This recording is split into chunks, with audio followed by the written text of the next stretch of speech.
Hello and an official welcome to this Deakin University Alumni End of Year webinar for the Faculty of Business and Law. Sam Johnson here from the Deakin Alumni Engagement Team. It's great to have you with us. As we gather for this event, physically dispersed and virtually constructed, let us take a moment to reflect on the meaning of place, and in doing so, to recognise the various traditional lands on which we do our business this evening. We acknowledge the elders, past, present and emerging, of all the lands we work and live on, and their ancestral spirits with gratitude and respect. This evening, we're looking forward to reflecting on 2020 with you and with the faculty and university representatives who will speak to you shortly. You'll be hearing faculty updates from Executive Dean Professor Mike Ewing, as well as Deakin Law School Dean Professor Jenni Lightowlers. Then we'll have a panel discussion with some special guests, and there will be an opportunity for you to submit questions throughout that discussion. So there we go. Next, we're going to hear a message from our Vice-Chancellor Professor Iain Martin, and he's going to be speaking about a number of things, some of the challenges and success stories of this year, as well as outlining the new strategic plan. I hope you enjoy this message. Good evening. It's always a pleasure to be able to address Deakin's faculty alumni. This evening, I'd like to give you an update on Deakin's major achievements over the year so far and our responses to the incredible challenges we have faced.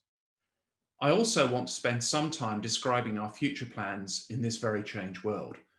Over the last few months, we've been drafting Deakin's next 10-year strategy, and I'd like to share with you where we plan to focus our efforts to ensure Deakin's continued success. Deakin's alumni, supporters and friends are absolutely vital to that future success. You help us make a difference in the lives and careers of so many. Firstly, I'd like to reiterate my sincere thanks to all who supported the Student Emergency Assistance Fund, including so many alumni and colleagues. We are inspired and heartened by the many who have made contributions, which have benefited hundreds and hundreds of students during this extraordinarily challenging year. On behalf of the university, personally, and all the students, thank you. The challenges faced by many of our international students have been significant. In the first few weeks of the pandemic, as borders were closing and their casual and part-time jobs were disappearing, we responded quickly to their needs, providing financial support and ensuring they could communicate easily with us so that we could provide additional arrangements for their education and living. We continue to support all our students. They're such an important part of our Deakin community and our local, regional and Victorian communities. We'll be reaching out to alumni and friends in the next few weeks, and we hope you will continue to help our students through this challenging and ultimately formative time in their lives. Without question, this year has been extremely challenging for the sector and for Deakin. We've undergone one of our greatest ever upheavals, and personally, I hope it is the greatest ever upheaval I have to experience.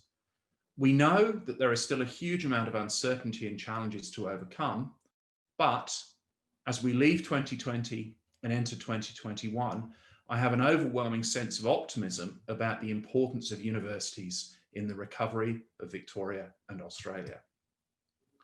Both the federal and Victorian governments have made further commitments of support to the sector and have publicly recognised the importance of universities in the social and economic recovery of Australia in the months and years ahead. We're working closely with the state and federal governments on this roadmap, and Deakin's contributions to the recovery will be expressed in our new strategy, which I'll talk to later.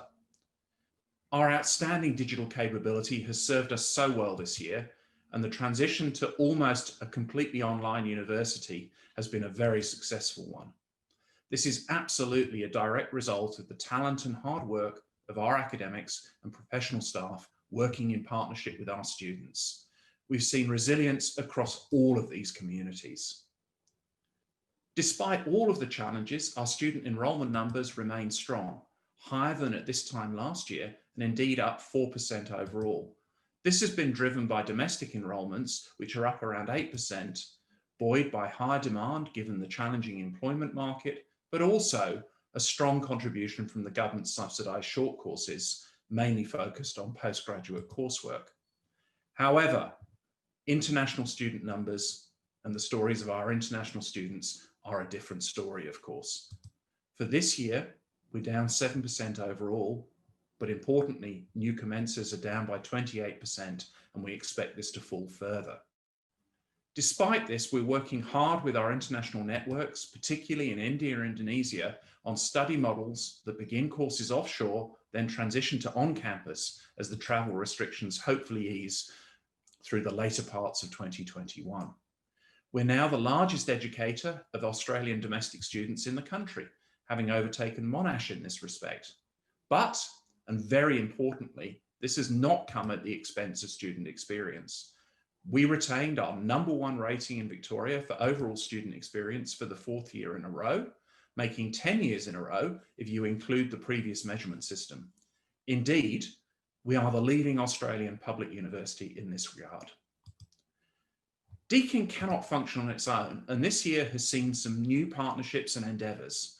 We're working on the hydrogen economy, and we've established our HyCell Advisory Board to maximise hydrogen research and development, help to leverage investment and grow collaboration as the demand-driven hydrogen economy continues to play an important part in Australia's future.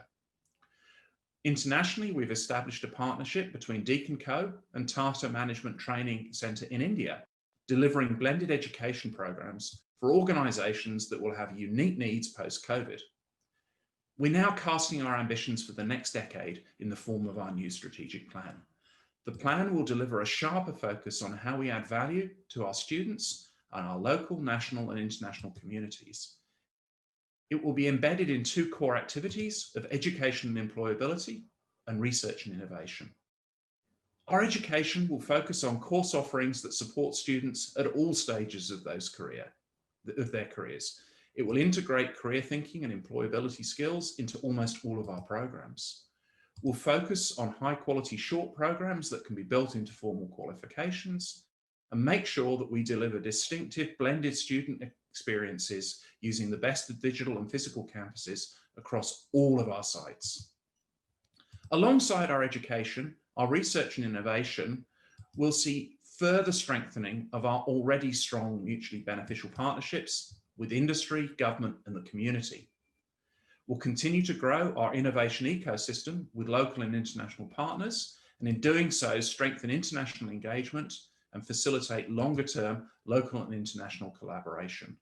The academic impact we create from our research is important, but so is the direct benefits that come from it. We'll see greater generation of new products and services, greater influence and improving of social policies, and working on community frameworks. Our strategy has included in it 5 key impact themes. We're going to build our strengths around these themes. These have been chosen because they're both important to society and relate to our strengths in education and research. They're going to help us focus our resources and activities to ensure that we're delivering the greatest positive impact we can. These themes are, firstly, advancing society, culture, and the economy. Secondly, building safe and secure communities. Thirdly, creating smarter technologies. Fourthly, enabling a sustainable world. And finally, and by no means least, improving health and well-being. Alongside these themes, we want to see ourselves being a leader in the use of digital technology. Our investment in digital increased greatly with our Live the Future strategic plan in 2011, and this commitment will only be strengthened in our new strategy. We will aim to seamlessly blend online and on-campus activities across all that we do. We'll make sure that our cybersecurity is robust and we protect the privacy of our people and partners. And above all, we'll focus on the ethical use and innovation that genuinely adds value to individuals, students, and the wider community. The faculty was recently awarded the single biggest research grant in its history at $2.24 million. This was for an accredited professional development program that builds the mental health literacy of business advisors and accountants so that they can better support small business owners in times of distress. This builds on a long-standing, multifaceted industry partnership with the IPA, whose CEO, Andrew Conway, is a Deakin business alum. This is a truly multidisciplinary project led out of FBL. Professor Andrew Noblet from management, Professor George Tajewski from accounting, and Professor Michael Burke from psychiatry. I call this out not only because of this project, but also of what it signals for areas of Deakin strength in the future. Deakin economics has gone sub 150 in the world for the first time in the global RepPEC real-time research ranking. Having been 196 6 years ago, we hit 143 last month. We've now been accredited by Equus in 2019, and DBS is now up for AACSB reaccreditation this November. Thank you so much to Executive Dean Professor Mike Ewing, who's provided wonderful leadership throughout this challenging year, and will give you a detailed overview of the year in the faculty in a moment.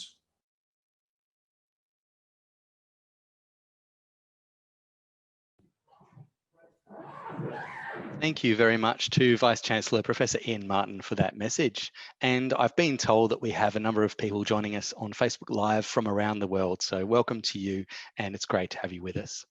I'll now hand over to Executive Dean Professor Mike Ewing for a faculty update. Over to you, Mike. Thank you, Sam, and good evening, everybody. I'm joining you from the fabulous Mornington Peninsula, south of Melbourne, the land of the Boon Wurrung people.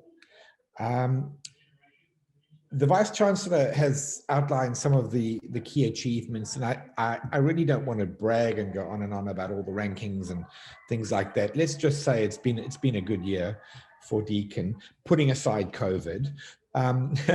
COVID was fascinating. We pivoted very well in terms of our teaching offerings. We track student satisfaction and we track grades.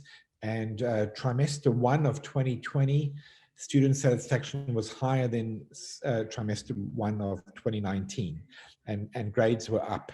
So, you know, I think that's a credit to everybody at Deakin and to the staff for being able to deal with a very rapid pivot to wholly online. The other thing that I think was amazing from a COVID point of view is it enabled me to connect with so many more alumni than I would ever have done in a non-COVID world. You know, this is where Zoom is quite amazing. I would have connected with, you know, an alumnus a week for the last 7 or 8 months. In the States, in the UK, in Hong Kong, and throughout Australia. So that was really a special unintended bonus of the COVID pandemic, and having to work from home. Was it afforded me, along with Jimmy Buck, Sam's boss, it afforded me the opportunity to connect with so many alumni, because connecting with alumni is one of the most fun parts of my job, to be honest. And our alumni, some of them are just doing remarkable things. In fact, 2 of our alumni were recognized in the 2020 Alumni of the Year Awards. Justine Flynn, the co-founder and director of Thank You, got a Young Alumnus of the Year Award. She had a Bachelor of Management in 2014. And Upma Verdi, a law graduate, the CEO of Chai Wali, was also nominated for, was a recipient of an alumni award. 2 other highlights from an alumni point of view were, we launched a Center for Refugee Education, Advocacy, Training and Employment called CREATE. And we were fortunate to get a $200,000 grant from the Helen Macpherson Smith Trust to support that fantastic work that we're doing in the refugee space. And we were also able to pick up a grant of $100,000 from the Anthony Costa Foundation to support a disabled student with a PhD scholarship in arts and cultural management. So from my point of view, it was a fascinating year. It's easy to focus on the negatives, I guess, but there were a lot of unintended positives. I've never spoken to my direct reports more frequently. Indeed, I've never spoken to my staff more frequently than what I was able to do on Zoom. So, you know, we were physically distant, but we were virtually very connected. I'm not saying that, you know, it wouldn't have been better to have had physical contact, because obviously it would have. But I do think we were able to make, you know, the proverbial lemonade out of the lemons that we were dealt in 2020, as was everybody. And, you know, those living in Victoria, it was a particularly tough year, thanks to the second wave. So I think, Sam, I'll stop there and hopefully take some questions later on. I could go on forever and I could keep on bragging and throwing statistics and rankings around, but, you know, let's just say your faculty, your business school, your law school is in pretty good shape. Thank you. Wonderful. Thanks so much, Mike, for those insights. And it was really great to celebrate those achievements you mentioned of Upma Verdi and Justine Flynn, as well as our other inspiring Alumni Award winners in the Alumni Award ceremony recently. For our audience, if you haven't seen it already, you can watch that entire ceremony on our Deakin Alumni YouTube page, along with the individual winners' acceptance videos. And as Mike said, if you have any questions for him, please feel free to send them through later on when we're doing our audience Q&A. All right, so in a moment, I'll be welcoming Professor Jenni Lightowlers, Dean of Deakin Law School, to provide a law school update and then to lead our panel discussion. A reminder to our audience, please use the Q&A box to submit those questions during the discussion. We'll get to as many as we can at the end. And now over to you, Jenni. Thanks very much, Sam. I think my video is on, I hope. Somebody please confirm. Okay, I'll just start. Yes, it's working, Jenni. Okay, thank you. Thanks very much, Sam. Welcome, everybody. I'm here on Wurundjeri land, and it's a very exciting opportunity to talk, as Mike said, to our alumnus, and in particular, I'd like to talk about the law school. Our alumni, again, following Mike's lead, have been incredibly busy in the law school and supporting us during COVID. We have run our entire mooting competitions, our negotiating competitions, our speaking competitions, all online, all using Zoom. And we've had the opportunity of having many of our alumnus who have agreed to be judges, negotiators, arbitrators on our behalf. So it's great to see everybody engaging. And whilst we're talking about being in the cloud, I do want to take the opportunity to show you a few slides about the new law school building, where one day we are expecting to actually be able to set foot in it. So Sam, can you just flick through the slides as I talk to them? We're very proud of the law school building. Those of you who are in the business school, this is the view that you would have if you are looking from Elgar Road towards the law school building, and it is on the very right-hand corner there, you can see the new bridge, which takes us across to the main part of campus, but we don't feel kind of isolated now, and we don't need welly boots to get there. Next one, Sam.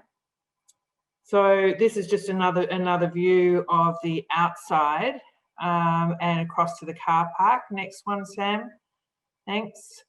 So this is looking back towards the business faculty, business school. Next one, Sam. Inside, it's pretty special.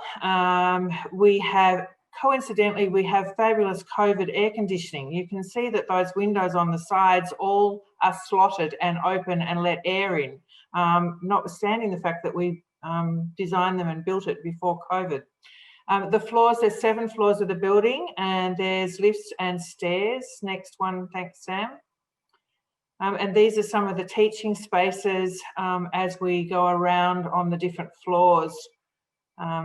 Just if you go through slowly, Sam, and we'll stop at level 7. So these again are teaching spaces, large areas for running seminars. We hope to be running lots of sort of alumni type of events in these spaces. It looks out in those long windows to what's going to be quite a fancy stage and garden area. Next one. Teaching and learning spaces as we go up through the building. You can see that there's been a lot of resourcing to try and make spaces that are attractive for students and staff to work. Of course, the spacing is going to need to be a little bit different when we actually eventually get in there. A few less chairs.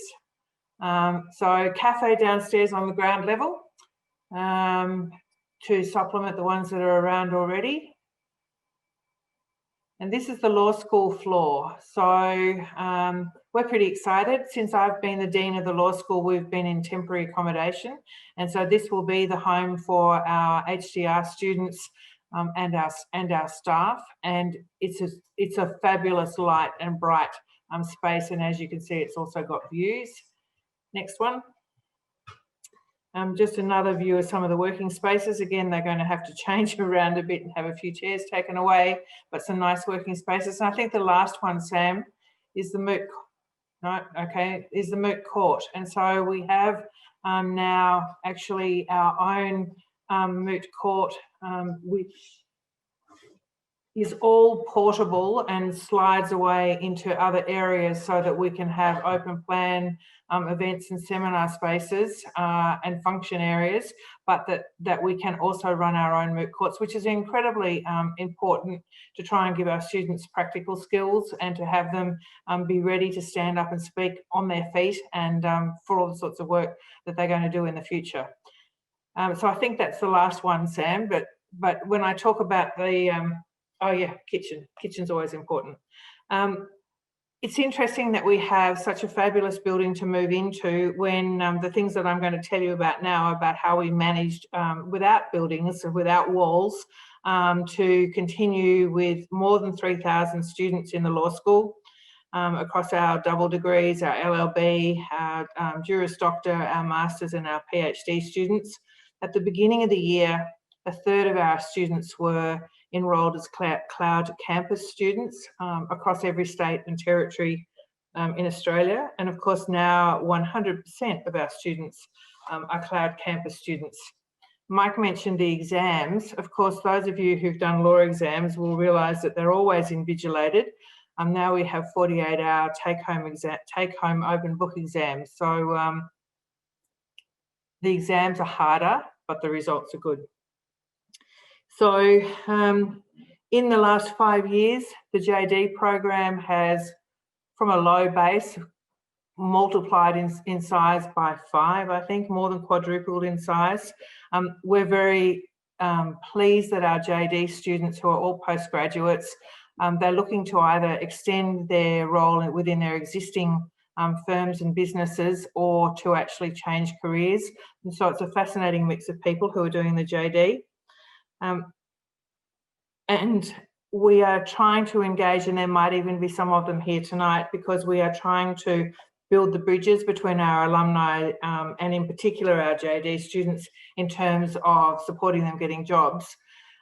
That's the hard bit for COVID. We've had several of our staff who have never set foot on campus. They have been coincidentally interviewed online before COVID, taken up positions and never actually set foot on campus or in our law clinics. And we have, the law clinics have continued from T2, our community legal centre, which has been entirely online, and one of our practitioners has actually never set foot on the campus at all.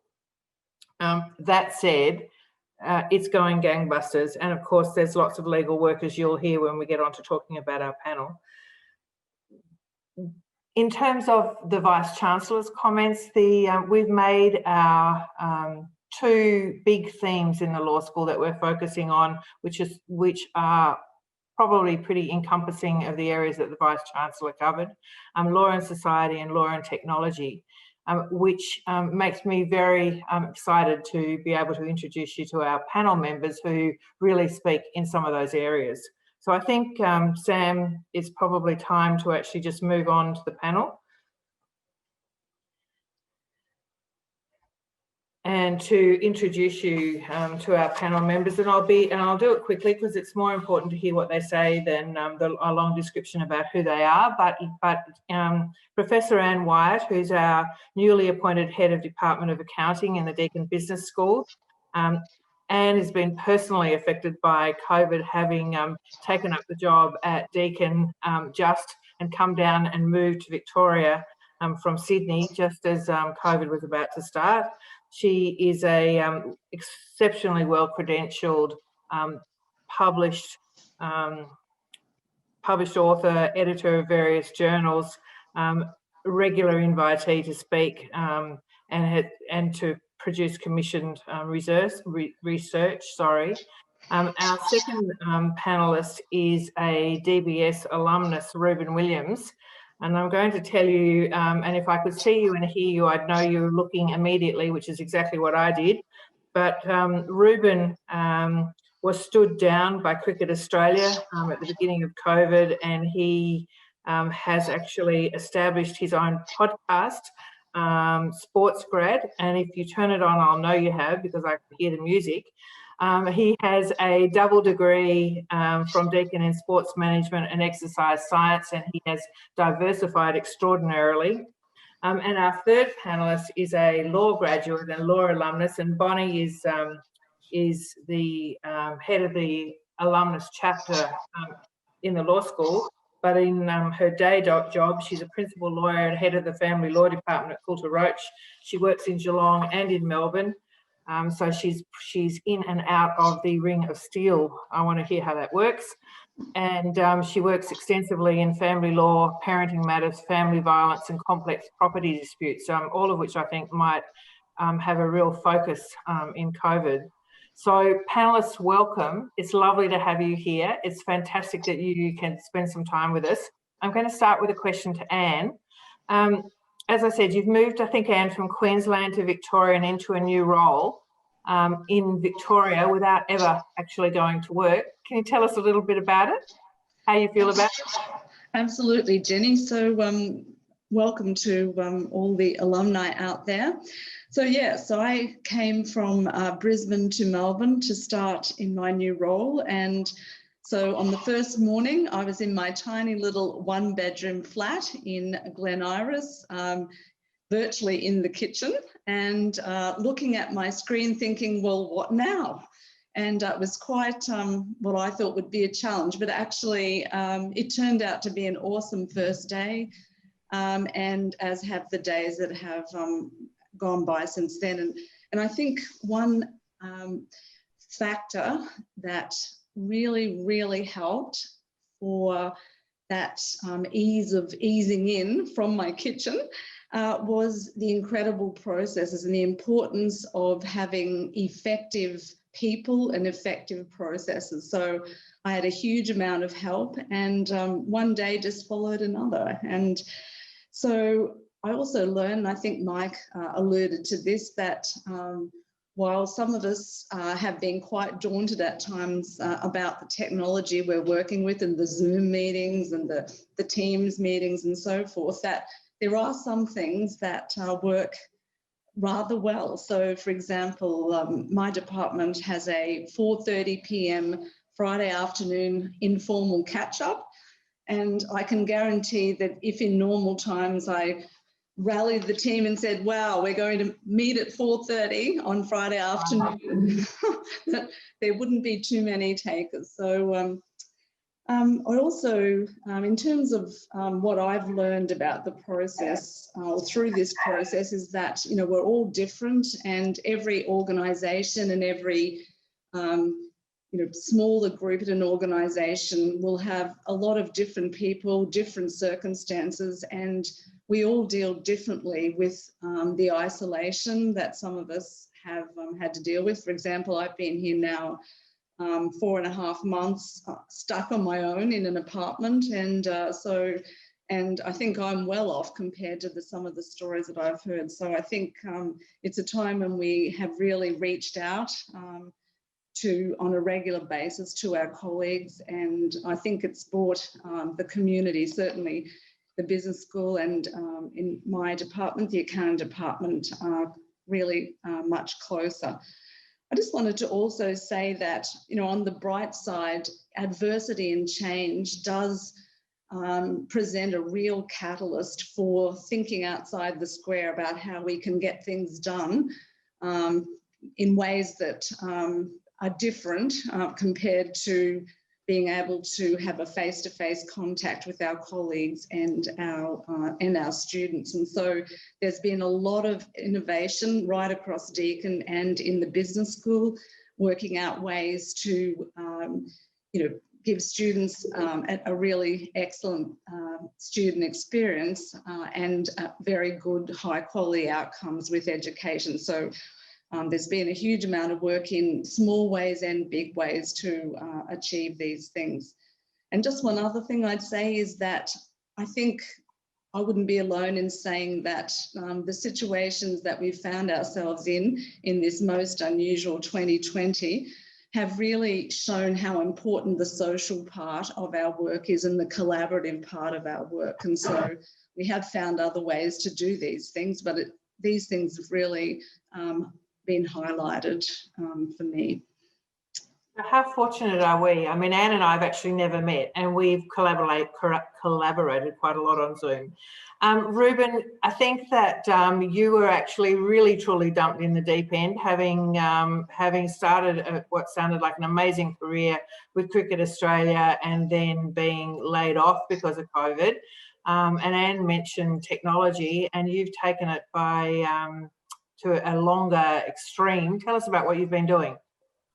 Yeah, I guess, you say thrown in the deep end. I'm quite fully aware of how incredibly fortunate I am to be in a position to, I guess, manage the situation. I think if you could pick a stage of life to deal with a pandemic where it's not going to be too detrimental to yourself and others, I think being a white 26-year-old male with no kids, no mortgage, growing up in Melbourne is probably as good as it gets. So I think, yes, while there's been some success to this year, I think, I've been incredibly lucky to be in a position where, the worst case scenario probably would have been to move back in with my parents, although they might not agree that that's such a bad situation.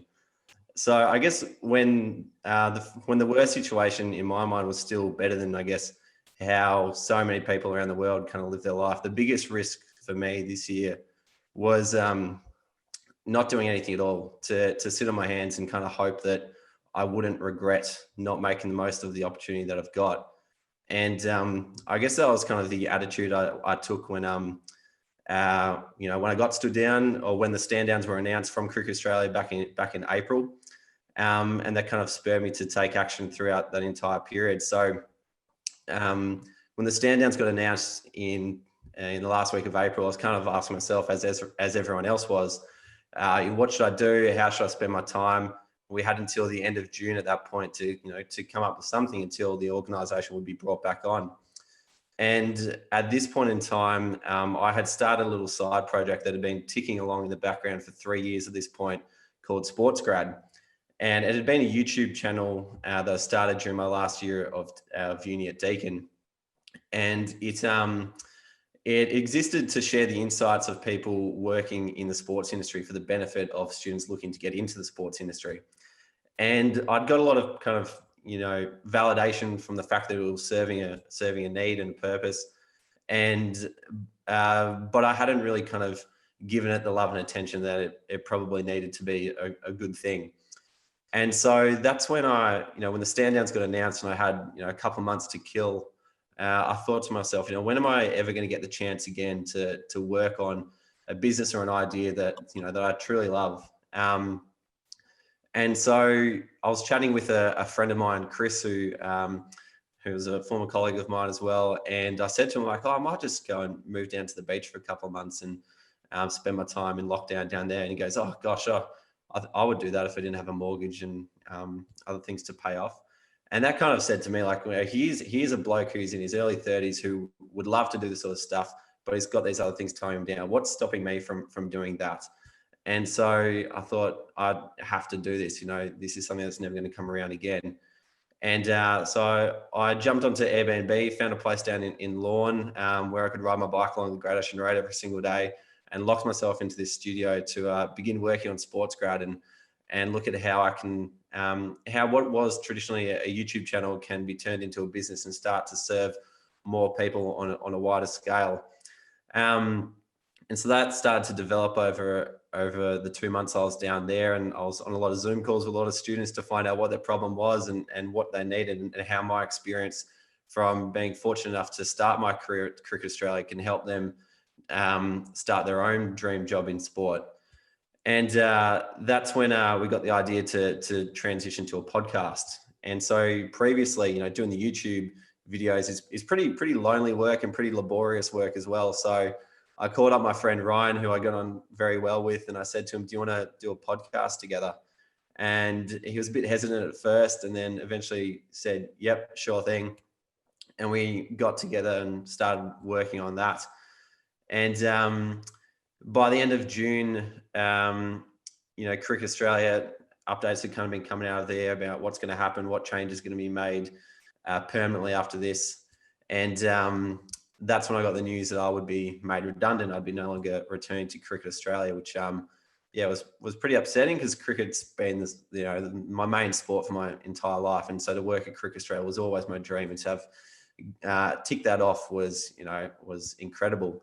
So that was quite disappointing to have that kind of taken away. But I had this new project that I was kind of incredibly passionate about. So it was very ironic. I lost my job, and then the following week I launched a podcast about how to get a job in sport. But after 3 days, it resonated with a lot of people, and it became the #1 careers podcast in Australia on iTunes after that. And so, yeah, since then it's had some good success, and we've gone on to get sponsorship from Dollar Shave Club, which sincerely helps. And we've signed a deal with a podcast promoter called Acast, who help us monetize and market it.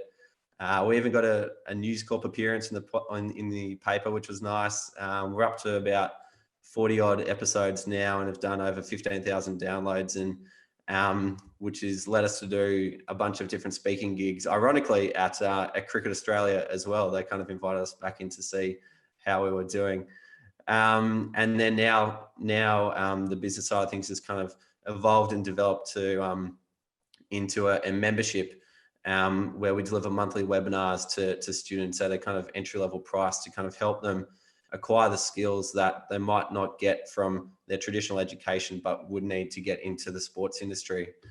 So given everything that's kind of gone on, what this year has kind of meant for me has meant that I've got a new appreciation for, how much opportunity there is around you all the time. And it's also given me appreciation for, or given me confidence in my ability to kind of back myself to go after anything. We've got some pretty bold plans to become the #1 platform for graduates looking to break into the sports industry around the world. And after years of kind of turning my nose up at people who would say, if you just believe you can do it, then you will. It started to kind of hit home how that works practically. Because while SportsGrad is still kind of barely breaking even now, I know that, this is kind of what lights me up inside, and this is what makes me happy, because I'm able to help people with their careers.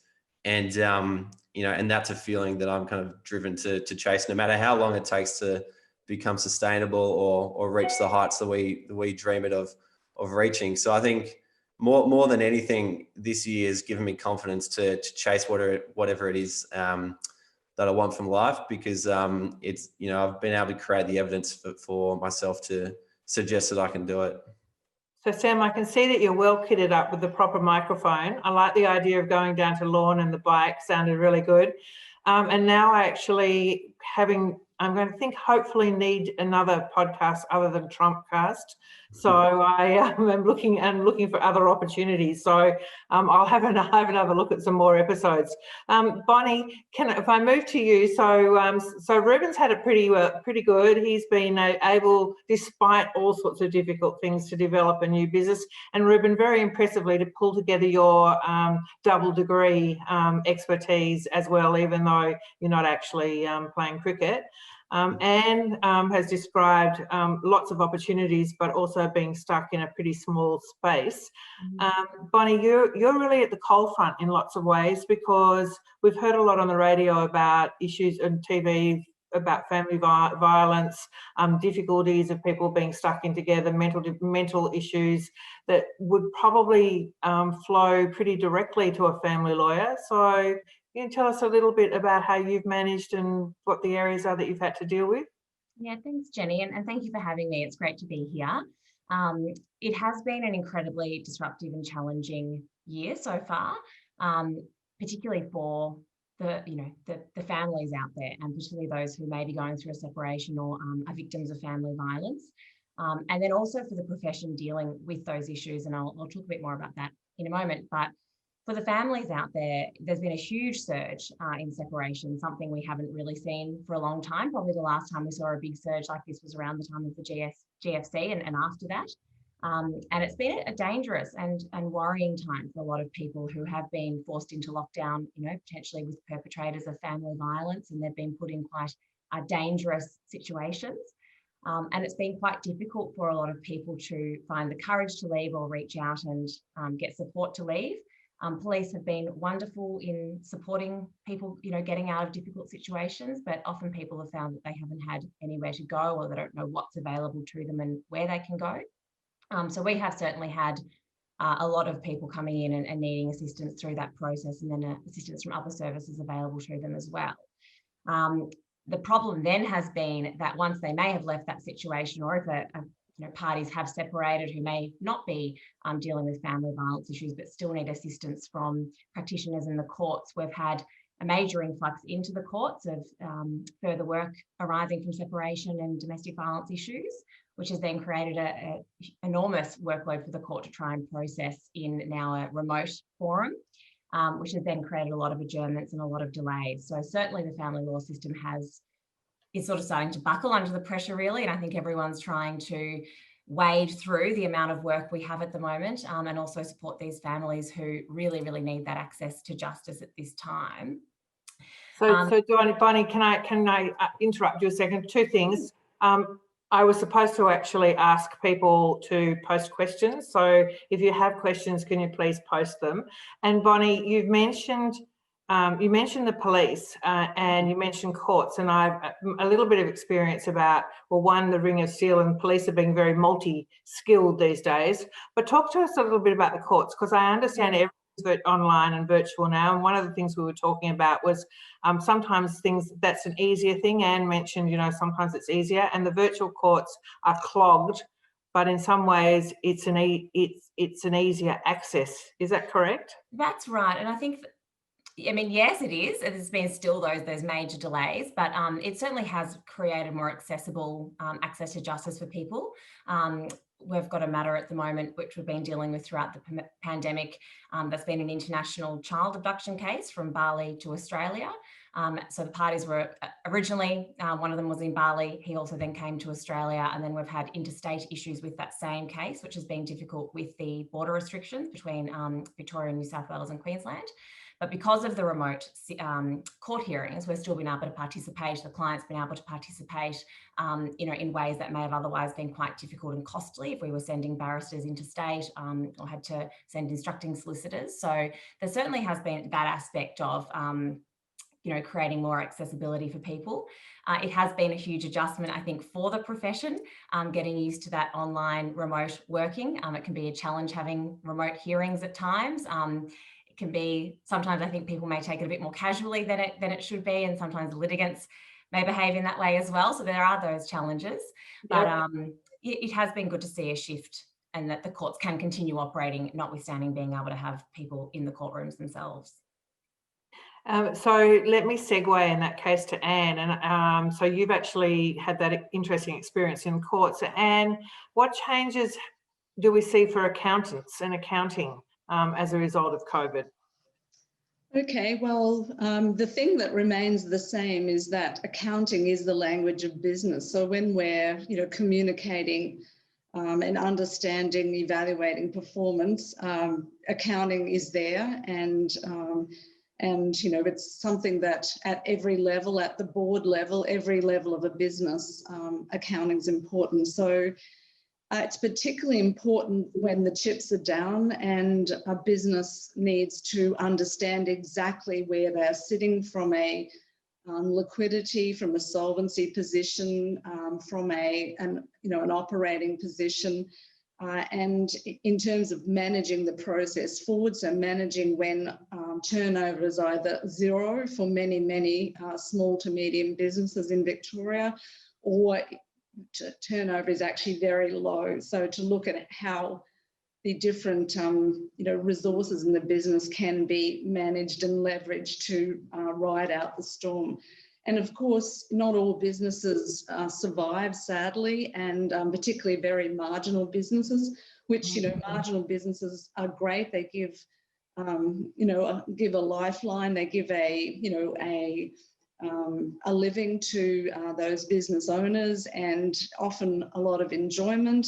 But in very, very hard times, as we have experienced, the accounting system is the system that allows, if tackled in a timely way, to make very sensible and rational decisions about whether it might be time to move on.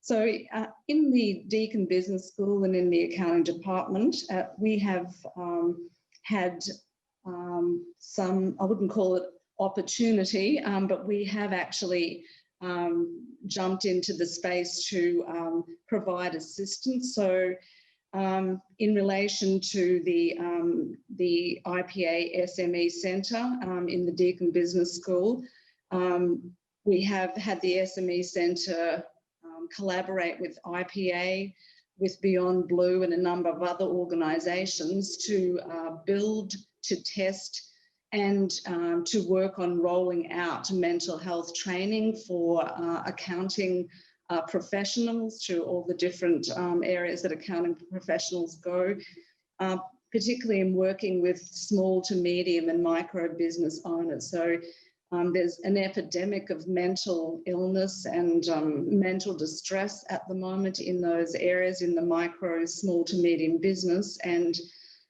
so I'm actually very proud to be part of an organisation that is doing something extremely practical on the ground to try to help.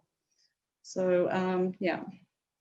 Yeah, okay, thank you. So, Bonnie, did you have anything you'd like to add to that from your experience working in a law firm with people, and how you've had to sort of work to prop things up or make it work, not only for you and for yourself and your colleagues? Look, at Coulter Roache, we had quite a flexible work arrangement to begin with. We've got our Geelong office. I also work in our Melbourne office, and we have a lot of people working remotely. So it was a pretty easy process for us, thankfully, to pick up and operate entirely remotely. It certainly had its challenges, particularly I think for some of our junior lawyers, not having previously worked in a flexible arrangement as such, or working from home, or doing those types of arrangements. So it did take a bit of getting used to for them. And we've really tried to instigate sort of a virtual open door policy rather than our usual open door policy in the office. So we'll try and ring each other on Zoom or Skype as much as we can, so we stay connected. But it has been difficult, but it's been really lovely to see that people have really continued to engage with one another and make that effort to have those team meetings or team coffees and things like that virtually. And I think the clients have also appreciated the ability to still be able to meet with their solicitors, via Zoom rather than coming in. And in fact, it's been a bit easier for them, having to not travel into offices and things like that, being able to do it all online. Reuben, so one of the questions that's come in, thanks Bonnie, one of the questions that's come in on Facebook is, what are your recommendations and advice for somebody who wants to get into the sports industry now? What should they be doing? What should they be doing? Well, when you look at getting into any job, it's really kind of a combination of a couple of things. And from what I know about the sports industry, it's particularly centers upon combination of your capability to do that job and your potential to do it better than anybody else. And so I think for young people, where I kind of focus my efforts and know a lot about, their best ways to show that they've got to get into a job in sport is to kind of leverage your potential. You usually don't have too much experience in the past, so showing that you've got the greatest potential is usually where your best bet is. And so one of the great ways you can show your potential is by creating an initiative for yourself that achieves outstanding results. And there's a great way you can do that within grassroots sports, because grassroots sports is essentially a platform for anyone to walk into to do work that contributes to the sporting industry. So if you decided that you wanted to be a sponsorship executive at FIFA sometime down the track, your starting point is probably going to be your local soccer club, and saying to them, hey, I've got this great ambition to work in sponsorship for FIFA, but I don't know anything about soccer, or not soccer, but sponsorship just yet. Can I have the opportunity to learn it all right now? And the next stepping stone will be your opportunity to then share that experience. So what can you do while you're working at the grassroots club to create the best possible example for your next stepping stone before you get to FIFA? So you might set yourself a goal of raising $20,000 for the soccer club, which might be the same amount that I make an entire year. And now when you get to the next stepping stone, which might be Football Victoria or Soccer Victoria, and they ask you, tell us about a time you've had to display your initiative, you can say to them that there were no internships available. So I walked into a grassroots soccer club, told them I'm really passionate about sponsorship, created an opportunity for myself, set myself a lofty goal, learned the craft, went out every day to local businesses to get the money for the soccer club, and then met that target of $20,000, which was an increase of 100% from the year prior, which was contributed to by the entire committee rather than just one person. And so then they're going to be like, wow, this guy's got the right attitude to do the job. And so I think for people trying to get into sport, particularly if they're young and don't have much experience behind them, showing your potential and you've got the right attitude and you're made of the right stuff is the best way to get a breakthrough. So it's really about making a space and a place and showing some initiative. And I think that that's what we've all been talking about. Now, I've got one more question, and I'll get Bonnie to comment on it after I've said something, which is from some law students who've said, if we can have 48-hour exams, why can't we have video exams and make it a win-win situation, basically with no writing? Now, my answer, but I'm interested in Bonnie's comments, is you still have to be able to write as a lawyer. We still have to know you can write, even if you can do really good Zoom conferences. What do you think, Bonnie? Look, that's true. I think it's twofold. I mean, you obviously do need very good written skills to be a lawyer, particularly, in family law. We're often writing affidavits and applications and correspondence and all those types of things. But also your interpersonal skills are so important, and then the ability you have to communicate. So certainly I can see the value in having video exams, but I think written work is still very important. Yes. And I can't imagine that accountants could possibly manage without being able to put pen to paper at some point. Absolutely, totally agree. That's right. I mean, we need those soft skills, as Bonnie's pointed out, absolutely important, but writing is important. Being able to write reports for all manner of different contexts and events and occasions, critically important. So, yeah, totally agree. I think what tonight, and we're about to go into wind-up modes, and so I'd like to thank Anne and Bonnie and Reuben.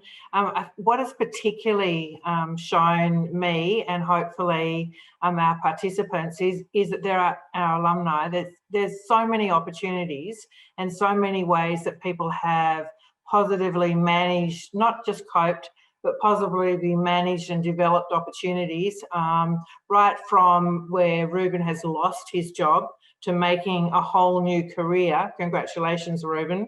And Bonnie's taken on a very difficult role in a very difficult field, and managed to make that work and to really develop that sort of opportunity within a legal practice. And your comments about needing to actually support small businesses and give people opportunities, and that sometimes it does come to a crunch point, and it might be a crystallising moment in all of your fields, but that we've all really succeeded. And Mike's comments about our student enrolments and student satisfaction, I think, have really been quite important to understand that many of us are doing okay, and we're trying to pay a lot of attention to the people who aren't. And so at that point, I think I'm handing back to Sam. Is that right, Sam? Am I handing back to you? Yes, it is. Thank you very much, Jenny. Thanks. And I'm sorry, I was just pressing a few buttons in the background there. It's okay. Really appreciate it. Thank you very much to our panelists as well. And I'll just share my screen again. I've got a few alumni messages to get through, and really appreciate all the insights of our panelists, Professor Anne Wyatt, Bonnie Phillips and Reuben Williams. And thank you, Jenny, for managing that discussion so eloquently. So we're nearly at the end of the webinar. I've got a few messages to get through, and I just wanted to remind our alumni we'd love to stay in touch with you. So please do update your details with us. You can do that by emailing us or visiting the website on the screen, and you can follow us on our social media channels as well to keep up to date with everything that's going on. I'd also like to remind you that Deakin alumni and their direct families are eligible for 15% off postgraduate course fees. You can find more info about this great offer at the Deakin alumni website. To watch past webinar and seminar recordings, you can visit the webinar and resources page on the website or our YouTube page. You can just search for Deakin Alumni. This event is being recorded and will be posted online, and you'll receive an email with the recording link soon. We have a few more end of year alumni virtual events happening throughout November. Please head to the Deakin events page for more information and to register if you'd like to come along. We've got some wonderful speakers from our other faculties as well. And you can submit any feedback about this event to deakinalumni@deakin.edu.au. We'd love to hear from you, and we hope you've enjoyed yourself tonight. Thank you once again to all our presenters, and thanks to you for joining us. Please stay safe and healthy, and we look forward to staying in touch with you as we move into 2021. Good night.